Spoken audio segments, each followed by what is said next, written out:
especially chemical contamination. It means send it back. I bet me say what doing. I bet me say I bet me say what doing. I bet me say anything also. No, some of the strokes no any BP. Contamination. Contamination. Some of the strokes. Wow. As a result of these chemical contaminations. I bet me kidney failure and so. Yeah, kidney failure. Dialysis no yeah. Duani bi abedi bia no. So ye wo hwe wo so ye duani ko a wodi. Any baby ko a wodi duani na bacteria no ye fom no. The oil ni say ono so release certain chemicals.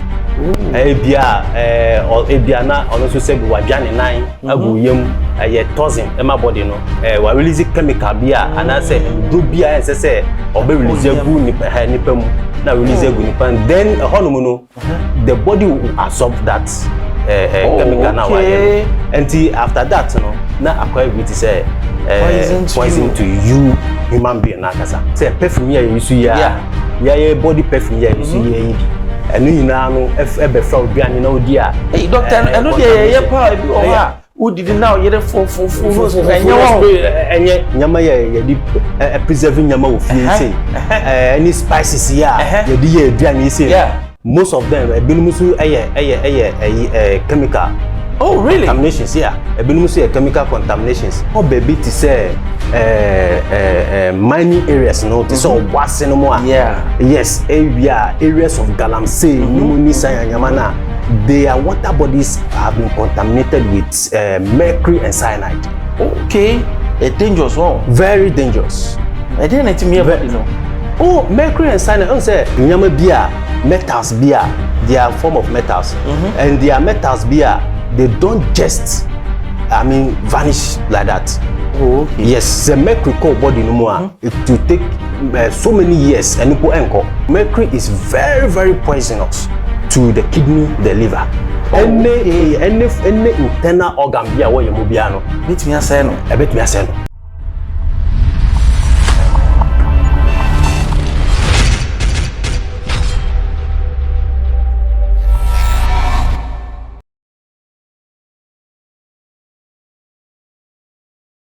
Baba Xposed GH Patricia me from me Pembroke Kofia Forka mejo so one time and na ye be kan seminar ye be kan very deep na say ye kai say maami bia na ye say or the human flutes ena enwo no anuane isansem we so akadetiti bi ekoba na ye bisa say Ghana e de ne ye ene mankoba bia say maba doctor a licensed doctor when you quack doctor or a medical doctor me pese me hu enye flutes ni nkwa nja babeka ho asem but even aduane a ye de no contamination ni aye aduane ne kra omo ano say no me no na udi e be safe amount eye won kwa ne ka ho asem yo enti ene de bi wasum na wen because a futu no babe ma no medical staff no babe we minim hu bi or a professional medical doctor me pa choma me kwa na me ma Dr. Atsu Newell Etse akwaba doctor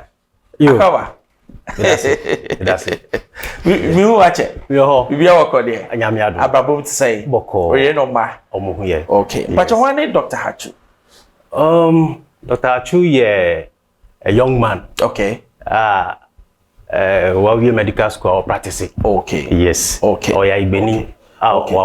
Wawari. Yes. Very important because we're a nice man. When we are not, man say if you are the okay. Now what mine? Oh, we are my three. Okay, that's nice. But what to say? Mami bia you say or per human flutes at the ayebiane.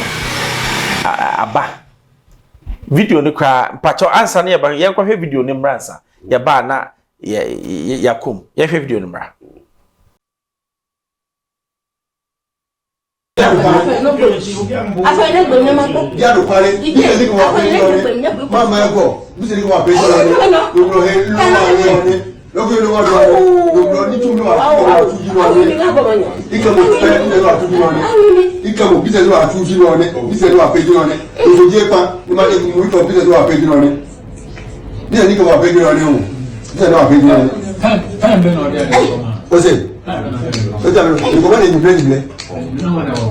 Oh, someone said, go on, come to your go, not or so, I have seen. Only my wife is not going to come. Last one I find it jam. Let us say that we go to the behind the episode. Someone says 77 grand. You go back to Nigeria. For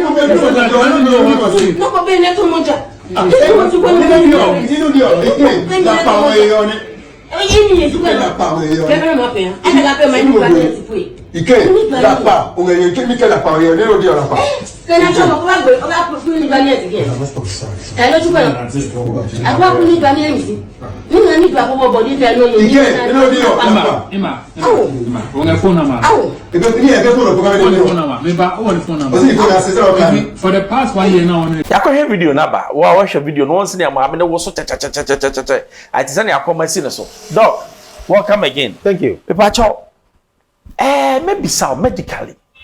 Video now share no. Say na who no.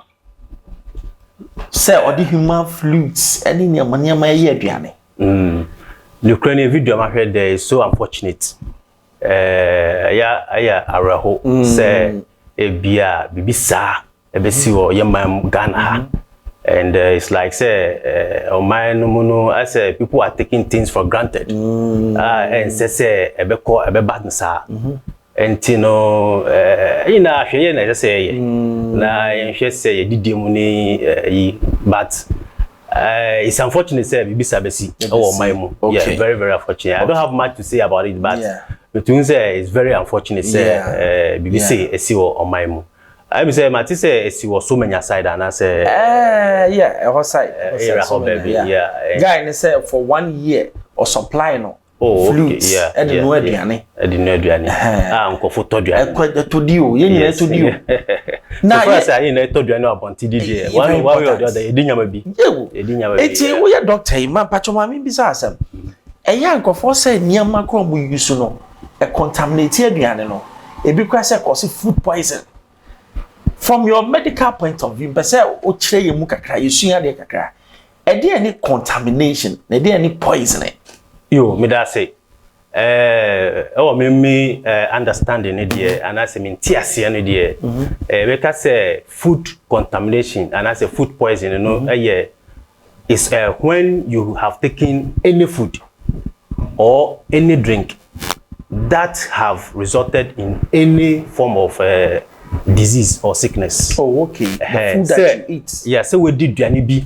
And I say one sobi and I say drink bi. Na akofa yare bi abeto so. And only food poisoning. And only food poisoning. And I say contamination. Okay. But me say me chere ade ba ku. Pacho chere mu nti ne wa ha. Yeah, ye ka say ebia food contamination.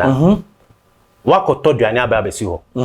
Na say mputru aboa faduane so wankata so na mfutro bo fa so na se mboawa biti se bacteria fungal and say virus bi kotomu a ehon na efe no contamination what contaminated duane no yes okay and ehon ni die because the food has been contaminated just a virus abaso nyama bia ense se be duane no mu no abam. Okay. And you know, a contaminated duano, even say a say duano. Na se udi sa dianu wie, ebia udi duanu wie na se mboa no ebeto yefumu a. Mboa na beto yefumu no, omusu no omu release toxins bi, ana se chemical bi, ana se omu release poison bi, owo yefumu. Okay. And this poison na omu release gu yefumu no. Se body no I absorb this poison through the intestinal absorption a hormone na a friend say poison so the body has been poisoned.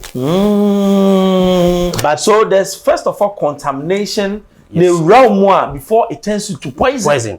Wow. Yes, because bacteria no come intestinal walls no and to me absorb bacteria no. Oh, okay. Yeah, mu niama de da hono entimi absorb bacteria no enko bloodstream no. Your body ni anyesa na ye no. Anyesa na ye no. Enti no the body will also try to digest it. Say ebe bubu no ebe bubu break down to break it down. Until after breaking it down, no, then absorption will take place. Now before na aboa no wo yefum no, and I say virus and bacteria no wo yefum no, the oil ni say also release certain chemicals. Ebia na also say wadwane nan agu yem ye toxin e my body no. Ebia na wa release chemical bia and I say do bia say obe release agu nipa mu. Now release agunipan, then the body will absorb that chemical now. Until after that, now acquire it is poison to you, human being. Wow. Yes. So that's the difference between contamination and poisoning. Doc, but what types of poison are? Yes, Rebecca said yes, your types of poisoning, and I say your types of contamination. Okay. And I say if I say since I cassava duani, yeah. Rebecca say your types of food contaminations. Thank you. Your first of all, no, your three types. Okay. Your biological contamination. Pachoya no watchim. Yes. Yeah. Between each other. Oh yeah, just out there the Until your biological contamination. Yeah. Now you can say biological contaminations are and unique contamination are be a bacteria be and I say mboa be I say oduane a wakodi. Oh okay, only biological. And any biological. Until mboa be to say bacteria, fungal, virus and duane assay. Once a duane assay so dey mboa be na assay no. Okay. Either bacteria, virus or fungi ya na be say no. Okay. Enti no biological. Biological. Okay. Esan say abobi and man say ye. Okay. Enti enu no ye biological. Okay. And ye work chemical. Okay. Chemical contamination. Chemical contamination no enu no ye fan say agrochemicals yi. Okay. Bibi ti say weedicides. You spray. Okay. Good duane su yi and some liquid fertilizers ye spray. Yeah, emani bono. And sa endroya yidi bo enrua na emani sheno. Weedicides. Okay. Ni na no the friend chemical contamination. Say bia ba oduane mu a ebetumi contaminate oduane. Na bibi ti say say mosquito spray. Mosquito spray there common. Yeah, and bia obi ofie.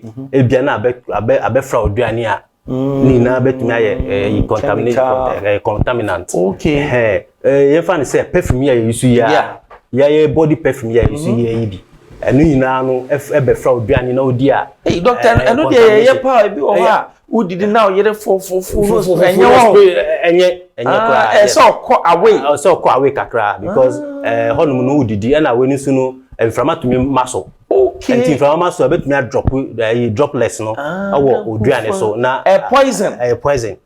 And say ye spray cra na enye say ye inhale you.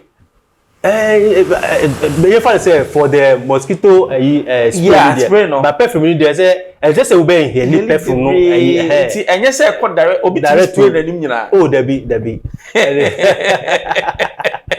Enti no you find say samra ebia detergent ya use o the fie samra ya use o fie u di ru obo mo bia na o chance mo na one resistance ni ye one to me and fan so am safo chance no mo ye na say samra ahuro yi bia na say ebi na ka chance no mo na o di duane gumu so edi so a ani na no doctor bon because sometimes you call restaurants baby choba you could dia you see you some nansa no be o hot some na no horo nansa insuo na no asane nansa to no horo de didi ya wo pa chenche say nyu enye form of chemical contamination. Really? Oh yes, it's a form of de bia no. Yes, nyakopon na boy ho ban.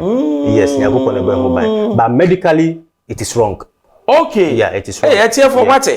Se wako baby wo de sam na woro nsa ebia wo de gunsuo ma ye pa na fo bebre ye kwa ye se fa sam na ni gunsuo ni ye de woro wie ye mfa additional nsuo nyo ne edidi doctor say nye contamination exactly but your third one here yeah funny say adjectives nyama ye di preserving nyama ofie say any spices ye di ye aduane say most of them ebinumu chemical contaminations ebinumu chemical contaminations and you know we have to use them in moderation. I say chop baby oboko bia no oti dani pampan ewo the bi chire is because of these flavors and some of these flavors here dey good dani muma ye dini na no your wife no mu use ofia dani na de by say na dem wife wa bo popo ni sanu wa bon kwa some of these things no chemical over time never have body no we taking overdose over time no you bet to me as her body no doctor ne hu kra say ni ate say white cube ebi mu de no adoko no na emre yes yes ebi mu kra de twimeko no yes how dangerous is that chemical? Very very dangerous, very very dangerous. That chemical no bet me poison your system no easily. Wow. Yeah, bet me fail your kidney, bet me really liver. Yes, bet to me ama akumayare. Yes. Doctor, they said ntina yenya kidney cases bebe yo. Yeah, kidney cases are rise organs na say I know most of them most of them no duane no ma ye dini sanyama ni na but I can't third one. Yes, biological chemical. You were the friend of physical.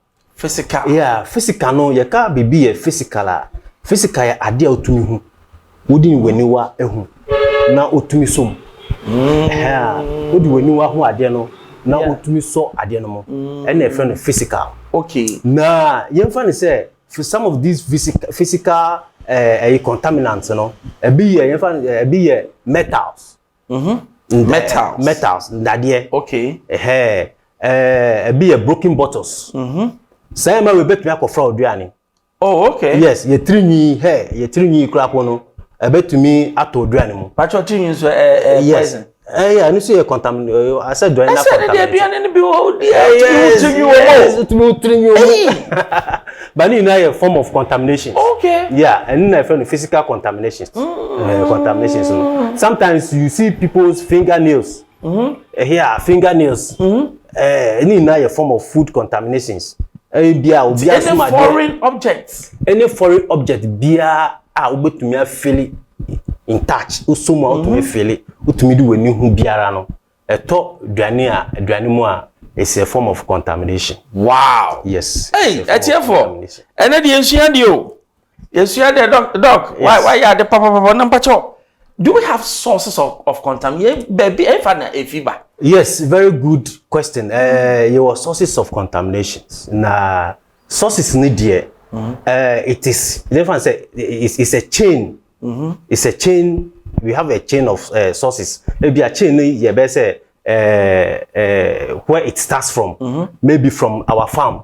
Now, through transportation.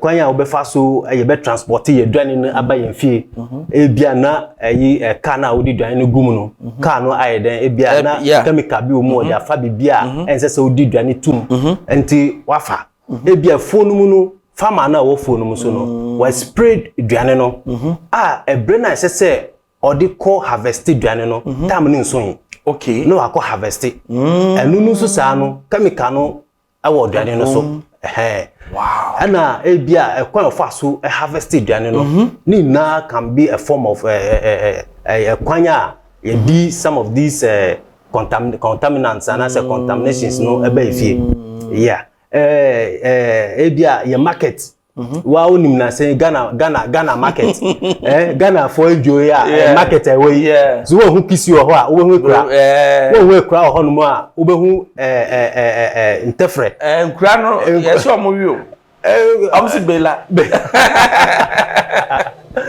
entino on say sa nkra ye bia dwan na bedu market na ye dia kogu baabi na wo market ho na nkra bia akone aguso nkro bi akodionso aguso ntefra bi akoso akodi agroso na yen so a ebekọ kọtọ no so no yakọtọ free ho ade aba ye mfie ebi mu so fie de interfere no so wo fie ho bi enti obi mu kitchen interfere ho nkura no bi so ho enti uri dan na betu kitchen ho no mu na nkura so di agro so ya enti ebi so banu na wantumi arhu yie na ukonu a wa contaminated food no from the kitchen before it goes to the dining table.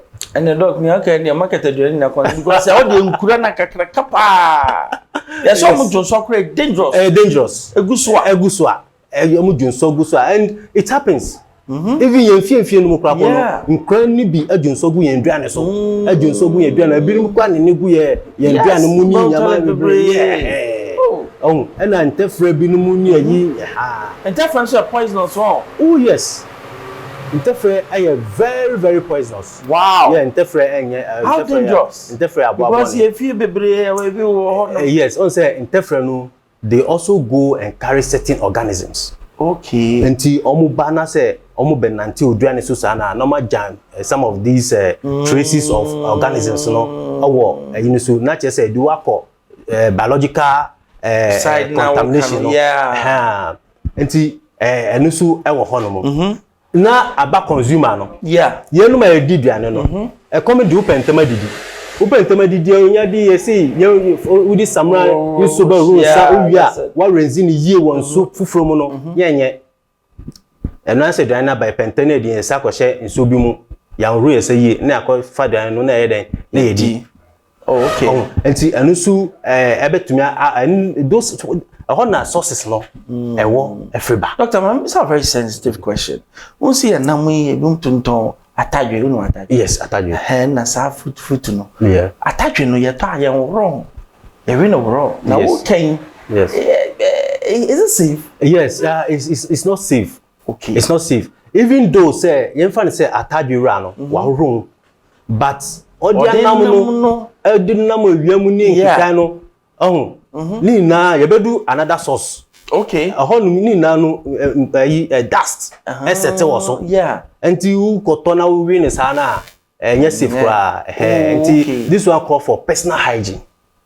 So bia bedi ni huni o to fruit bia de esese wo ye ni se uhuru patwa de ne fa ho nsuo keke anase de ne fa ho fruit no. Yes me fruit de ye fa se obia ni kwan fa so ru ni fruit but se media meka se ubeye nchini so kakra. Okay. Na udi fruit na tum kakra na wa ru kama ebia bebia wo no ebia wonya nchini wo ho fa ru a wo de nya botre keke na huru yie. Okay. fa normal water so ya bi keke na fa ire na fa huru yie keke na di. Okay. Another source nsu ni say nsu a yenum water.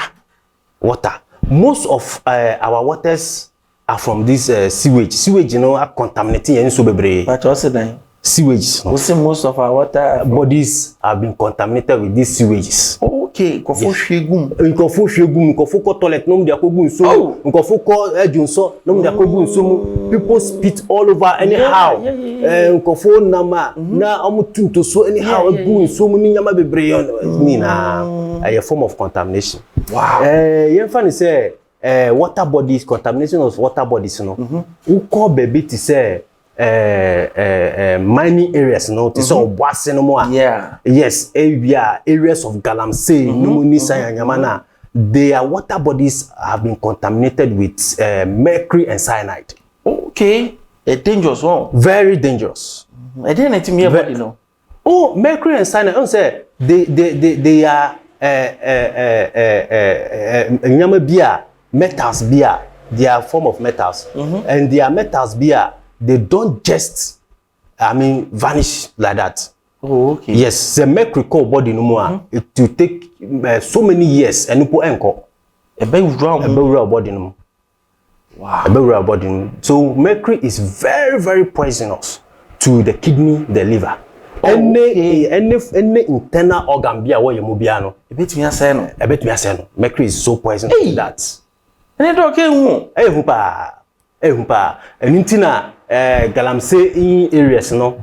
It means say kidney failure and kidney disease no. It's on the rise. It's on the rise. Yeah, yes. Yeah. It's on the rise. So it is very very important say ye na ye be hwe ho so ye na ya hwe kwan ye be fa so ye be this kind of contaminants no and as contaminations no ye fa say inframa ye nam yi another source.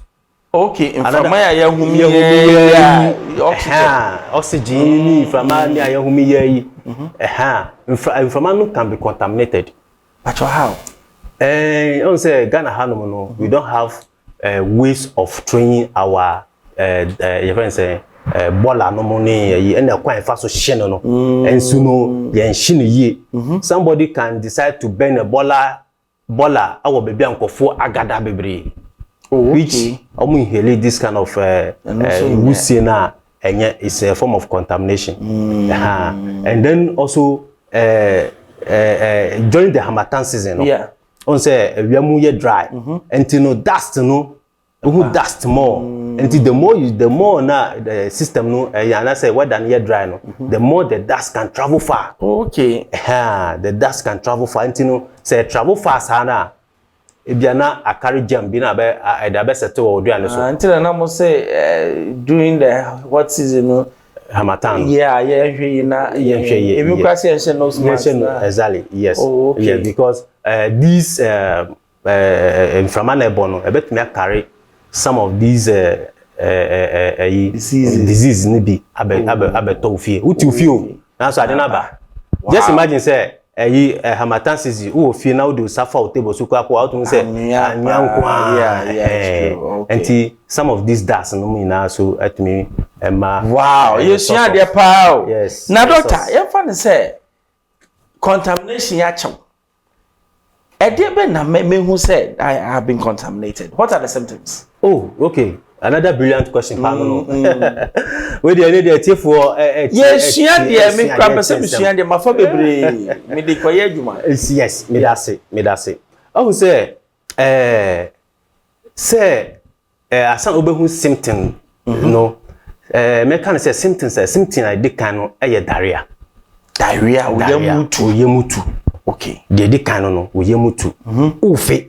Na ubosu efunu. Yes. Enti ufi na ubosu efunu na uko toilet no. Na ohunsu ahonhye so ayden. Ade no abaginem. Obeka say malaria.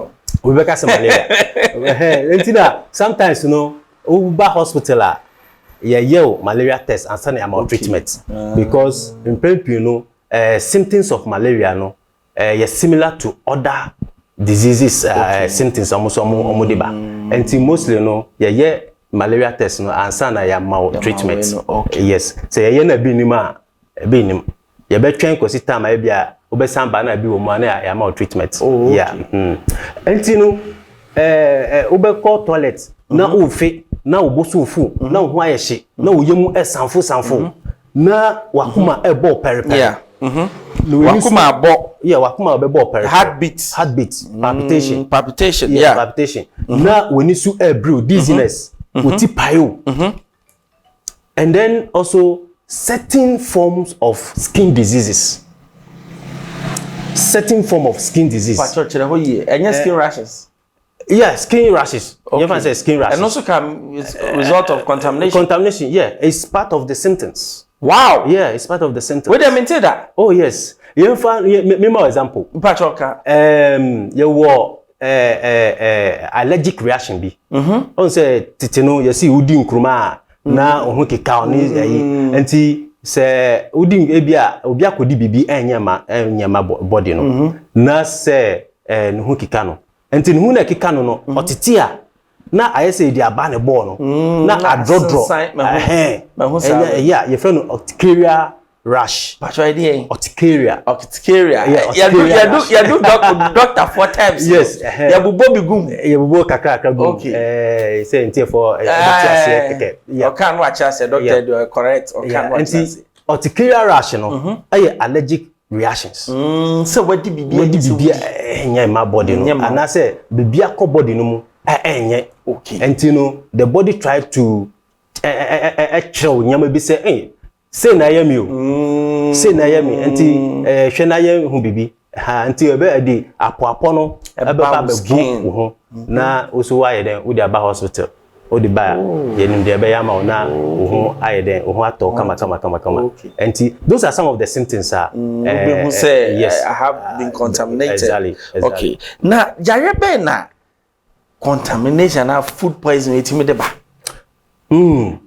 Yare ni de doso. E doso pa. But ye be bubo kakra Nye hu pa. Yes, ye be bubo bi. Ye be bubo bi. Yeah. Ani de ye be bubo kakra 10cc wo ye fie no mo so na ye. De di kan no aye typhoid fever. Eno so ehu. Hu pa. At contamination and ba. Contamination si ya bi. Oh. Quantity no you see is obi enya typhoid and just we di obi sabi obi toilet. Yeah. So what is that? Na just say enti ebia nipa na ko wash jana ho wan obai no wan ru ni sa ona de abetiti duane ama nkofo bi ana omo edi. Okay. Enti omo di duane na wie no wakonya typhoid. Oh. Yes, I see. Enti typhoid no is one of the diseases contamination. Yes. Hepatitis A. Hey, hepatitis A, what do you call that now? The food contamination. Hepatitis in your ahoro. Okay. Your mu ahoro best 5. Really? Yes, your mu ahoro best 5. But the most dangerous ones now, ye can was some ye tabo hundoro no, hepatitis B and C. Oh, okay. But there's hepatitis A. Yeah, there's hepatitis A. Na hepatitis A no mostly no nkola nanya. Oh, okay. Because enu no tumi nya wo notiem. Notiem nkola nso de. Yeah, on say amodi agbo notiem ni enti no ubetumi anya hepatitis A no. But my symptoms of hepatitis A no. Yes, yes, symptoms na bi ni say akola no de mameka wentwema sa. Ansa na awufo bia be hu say ne ba no ehu ayehye no na chese ade na started dida. Okay, I started be say maybe 4 days 3 days bi internal. Okay. But akwara no ontumi nkasa say mama mitie me ya ana say sense nti no ontumi kanti o de be yesu nkwa nti obesu sa ko sitama ni mama su be ba be say eh me di me saka me ba ho ayehye ho na ni mama be hu say oh ene so di ni ba hospital ana say bia no hunu mu so ni suo ana say obowa bi na obeka say ne sadia me nya de me fa ni bra hospital. Enti some of the symptoms ni say akwara no hu be yehye hepatitis A. Okay. Yes, akwara no hu be yehye akwara no ontumi didi obefe ebia obetumi ajane nan. Okay. Obeko toilet ni say ma no. Those are some of the symptoms of hepatitis A. Yes. Say you call ebia hepatitis B so there and also carry some of the symptoms of hepatitis B no A no. But and also another one be so yesade kam. Yes. Enti hepatitis A, I would say most mining areas now, they normally get a lot of hepatitis A because really? Miners eco form and hepatitis A is in the form hole. And they mostly get it from there. Then they can transfer to somebody else. You can get it from some of these droplets. Ebowabi and I say this and yes, but I know dear and yet blood related. Okay. And yet blood related. You know to me pass it through your blood, but touch you can get it. Yeah, you can get it. Until now, I won't here pass COVID-19 protocols now. You know, they say distancing. So you follow. We have to follow it. Okay. Very, very important. And yes, because COVID-19 echo from kakra no. That's all. Oh really? Oh, that's all. Mumunya cases. Oh, that's all. You had a case but it is still there. Yeah, it is still there. Really? Yeah. And we have to stick to those how do you call it protocols to make sure. Another area a bit medium or cholera. Okay. Food contamination and food poisoning. Okay. A bit more cholera. Pacho, mami bisawi. What's the difference between diarrhea and cholera? Yes. I would say diarrhea no ye distool sabi de every nipa no ba no toilet na ba no. Any senior toilet na ba no and e differentiate. E bantama na. Yeah, I would say diarrhea no and cholera na say rice water bi. Okay. Yes, but diarrhea ni there I say normal toilet ya nipa no ko nsu toilet ya nipa no ko ya but yet me who difference no from how consistent the thing is. Any 1 or 2 symptoms be ya di be boom I diagnose nipa. Say when you diarrhea. But say when you cholera. Ni na yehu. Okay. Ni na yehu because ni na no edi uluzu bibi there your friend potassium and as sodium. Oh, okay. Yes, enti no ni na yehu. Ba bedu ho be kan wasem. Yes. Enti diarrhea and a dysentery. Dysentery no. Yeah, diarrhea, cholera, dysentery no. They belong to the same family. Dysentery no so your wo fe na. Oh, ko toilet in ba moja wo. Oh, okay. Yes. Okay. Ba moja wo. Enti ni na no they belong to the same family. Just say no moja wo. No moja wo. Enti o jaw na moja wo, so you careful. So you very careful. Na o jaw na say e nsuo kakra no wako na moja wo kakra no wako no moja wo a I say we very very careful. So you're very very careful. Though organisms na cause no sa diarrhea any you can say cholera no ni dysentery no they have the same organism that causes it.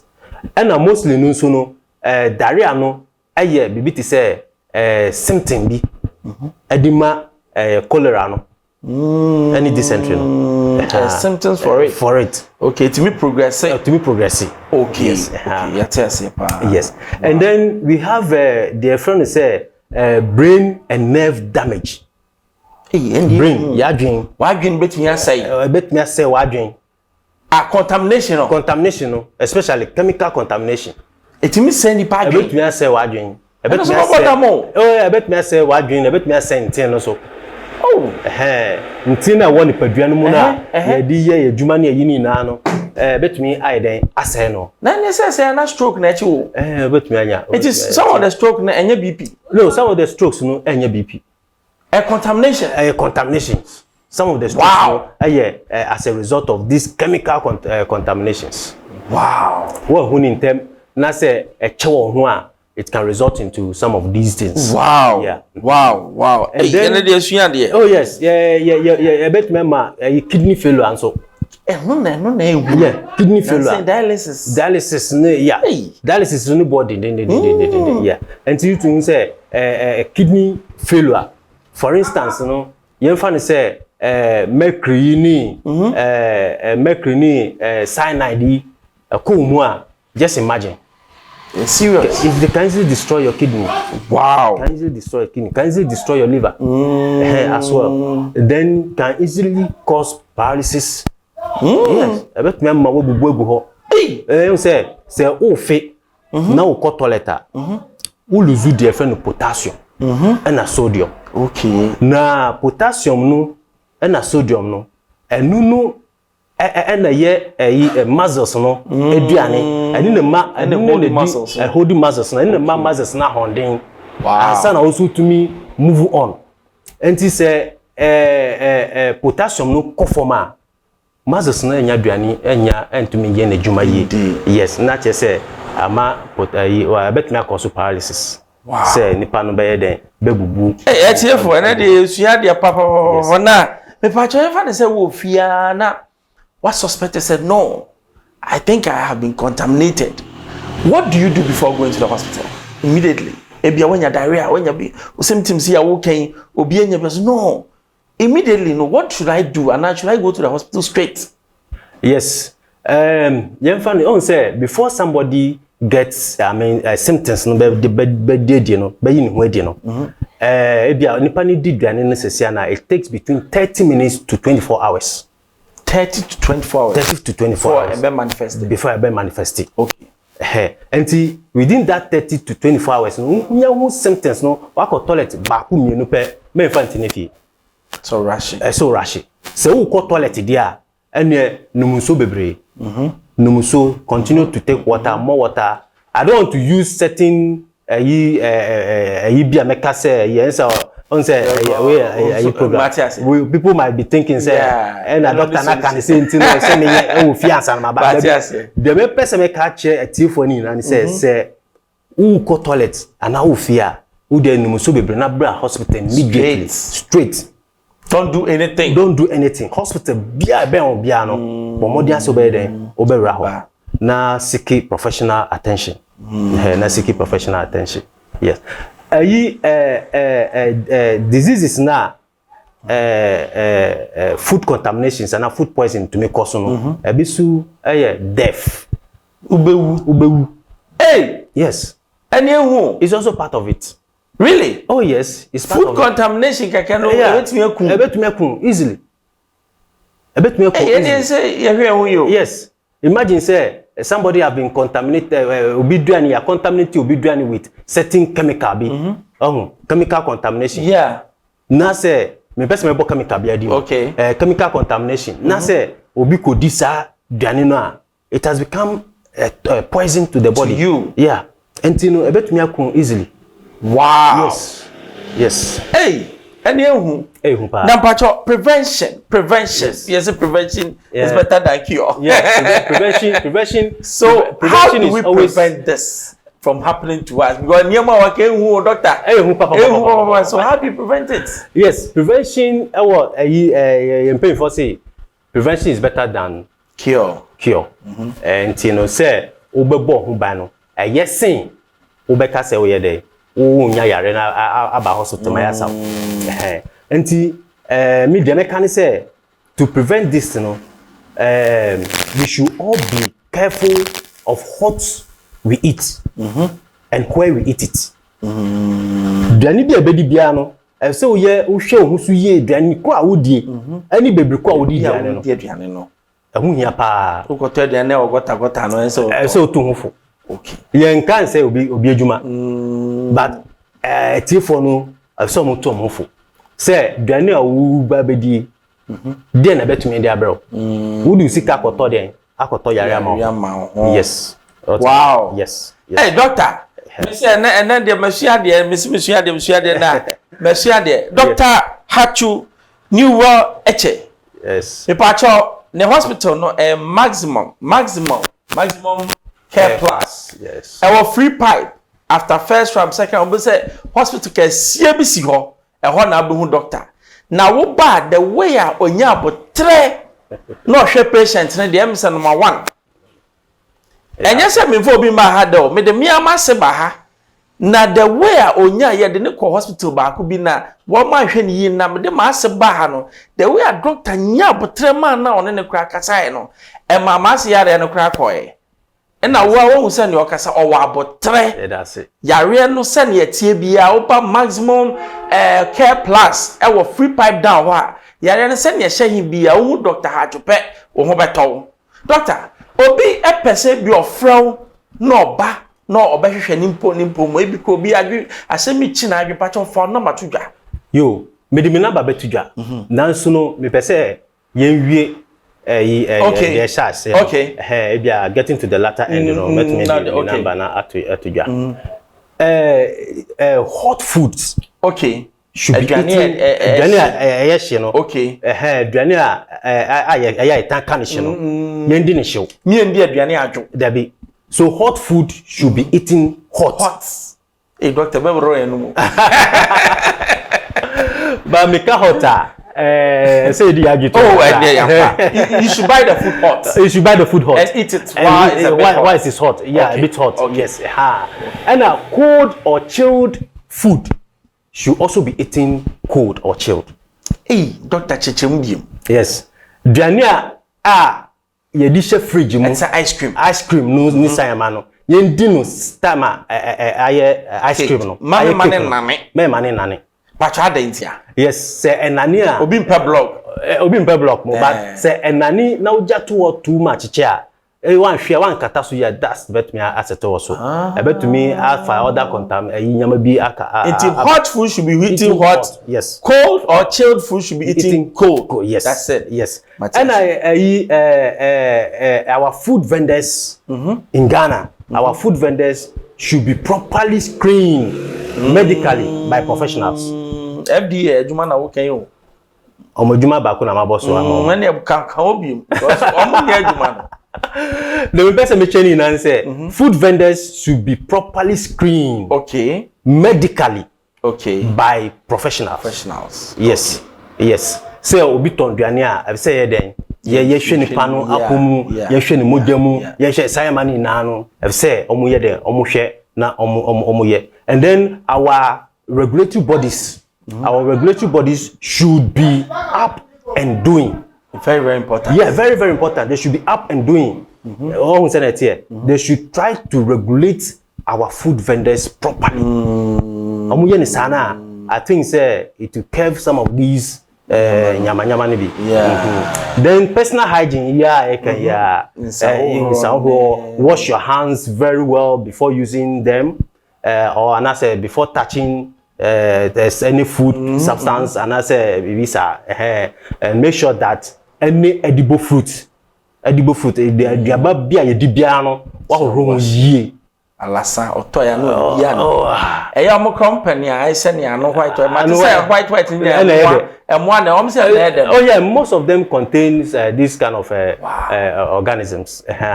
Most of them contain organisms, and the edible fruits should be well washed before they are consumed or not say eaten. Hey doctor, why you need yes, why you need patch of na man to why you need na. Yes, my number is 0244 80 4748. Patch up obium 0244 80 47 48. Oh, patch up but doctor hospital na dey na. Hospital no Care Plus, maximum Care Plus. Okay. Your free pipe down after first second ramp na wow then kaka bi fita sepa oh doctor that's nyami show etie for so I bless me am tie kra my bless me say Dr. Atsu Newell Etse, one of the best medical doctors I've ever come across. Thank you. And yes me tie entia yes or abotre ubi friend of 12 one nyina obetie na say na me baby ye we friend doc no am I respond o say ni say hey sir doctor for nyina ti say I cambre me pa cho wo aguti fie ma me a wo hwe me uto aduane ingredients ni nyina ba wash it obi wo ha body wo horo market wo ba ya na odwa doctor me a say contamination kom wonam na wo hu alasa toko fie na kwa wo horo well before you eat bibia ye bedi bia yemfa